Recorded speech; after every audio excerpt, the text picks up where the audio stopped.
உங்க வீட்ல இருக்க பெட்ஸ நீங்க கேஜ்ல வச்சு வளர்க்குறீங்களா? டாகோ, கேட்டோ இல்லன்னா டை பண்ணி வளர்க்குறீங்களா? எப்பவுமே கட்டி போட்டு வளர்க்குறீங்களா? அந்த மாதிரி வளர்க்குறது இருந்தா நீங்க பெட் வளர்க்காதீங்க. ஏன்னா அவங்களுக்குமே வந்து ஸ்ட்ரெஸ், டிப்ரஷன்லாம் இருக்குங்க. ஏன்னா அவங்களுக்கும் ஃப்ரீயா இருக்கணும். ஸோ எப்பவுமே வந்து கேஜ்ல போட்டோ, கட்டி போட்டோ வளர்க்காதீங்க.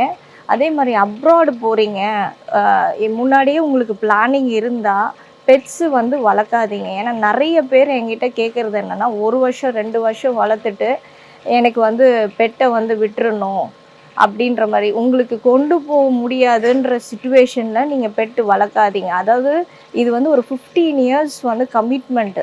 இது வந்து நீங்க 1 வருஷம், 2 வருஷம் வளர்த்துட்டு அந்த பெட்ட விடும்போது, அவங்க ஒரு மென்டலி ட்ரோமாக்கு போயிருவாங்க.